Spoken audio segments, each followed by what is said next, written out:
નમસ્કાર દર્શક મિત્રો, આપ જોઈ રહ્યા છો YNN ન્યૂઝ। હવે જોઈએ અગત્યના સમાચાર। પાટણ લોકસભાના 1300થી વધારે રામ ભક્તોને સરકારશ્રી દ્વારા આસ્થા સ્પેશિયલ ટ્રેનને દ્વારા અયોધ્યાના દર્શન માટે લીલી ઝંડી આપવામાં આવી। પાટણ લોકસભાના 1300થી વધુ રામ ભક્તોને તારીખ 8/2/2024ના રોજ રાત્રે 11:50 મહેસાણાથી સાલારપર સુધી રાજ્ય સરકારશ્રીના શિક્ષણ મંત્રી શ્રી કુબેરભાઈ ડિંડોર તેમજ રાધનપુરના ધારાસભ્ય શ્રી લવિંગજી સોલંકી તેમજ મહેસાણાના ધારાસભ્ય શ્રી તેમજ ખેરાલુના ધારાસભ્ય શ્રી તેમજ રાધનપુરના પાટણ જિલ્લાના મહામંત્રી સુરજગીરી બાપુ તેમજ ભાજપના મહામંત્રી અને પૂર્વ ગૃહમંત્રી શ્રી રજનીભાઈ પટેલ તેમજ અન્ય આગેવાનો દીપ પ્રાગટ્ય કરી તમામ આગેવાનોએ અયોધ્યા જતા તમામ રામ ભક્તોને શુભેચ્છાઓ પાઠવી હતી। રેલવેના અધિકારીઓ દ્વારા રેલવેના નિયમોનું પાલન કરવા તેમજ સ્પેશિયલ ટ્રેન હોવાના કારણે તમામ ભક્તોને શુભેચ્છાઓ પાઠવી હતી। ત્યારબાદ શિક્ષણ મંત્રી કુબેરભાઈ ડિંડોર દ્વારા ઝંડી બતાવી ટ્રેનને રવાના કરવામાં આવી હતી। 4 દિવસના પ્રવાસમાં યાત્રીઓને ટ્રેનમાં સવારે નાસ્તો, 2 ટાઈમ જમવાનું તેમજ 2 ટાઈમ ચા તેમજ પીવાના પાણીની બોટલ આપી વળતા સેવા પૂરી પાડવામાં આવી હતી।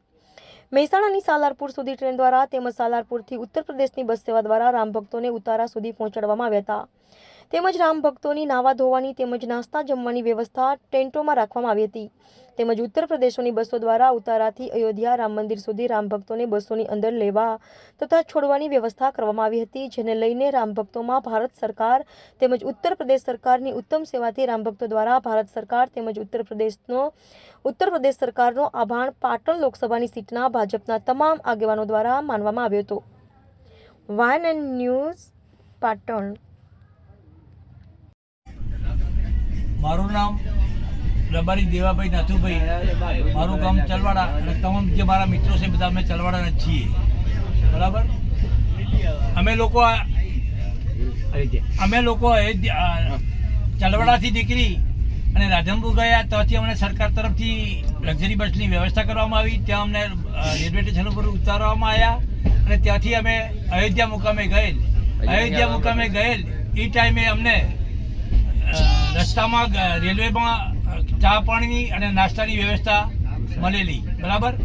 અને ત્યાંથી અમે જ્યાં ઉતર્યા અહીંયા અમારે સરકારની ગાડીઓ લેવા ઉત્તર પ્રદેશ સરકારની ગાડીઓ લેવાઈ, ત્યાંથી અમને અમારા ઉતારા ઉપર મૂકવામાં આવ્યા। ઉતારા ઉપર અમારે સારી રહેવાની વ્યવસ્થા હતી અને અમારે જમવાની પણ વ્યવસ્થા સારી હતી। ત્યાંથી સવારે અમે ભગવાન શ્રી રામલાલાના દરબારમાં તેમજ હનુમાન ગઢીને અમે દર્શન કર્યા અને આગળ અમે સરયુ નદીમાં જઈ અને અમારા અમુક મિત્રો તો નાયા, સ્નાન કર્યું, નાવમાં એનું પ્રસ્થાન કર્યું અને ત્યાંથી અમે રિટર્ન આવી અને અમારા ઉતારે અમે સાંજે રોકાણા અને ત્યાં અમને સારી રીતે વ્યવસ્થા રાખવામાં આવી।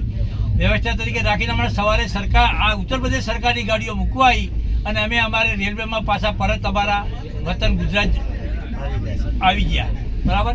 અમારે સરકાર તરફથી જે સહાય અને જે અમારે સેવા મળી છે એ બદલ અમે સરકારશ્રી તેમજ મોદી સરકારનો આભાર માનીએ છીએ અને ખરેખર દરેક લોકોએ અમારી એક નમ્ર વિનંતી છે કે એકવાર રામલાલાના દર્શન કરવા માટે જવું જોઈએ। જય શ્રી રામ।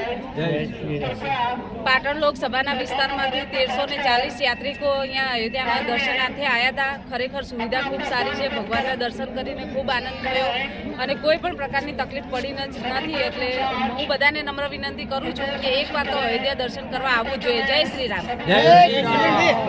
આસ્થા ટ્રેનમાં નામ બોલો? અલકાબેન પ્રજાપતિ, સાદલપુર તાલુકા મહિલા મોરચા પ્રમુખ। Subscribe now and press the bell icon. Never miss an update.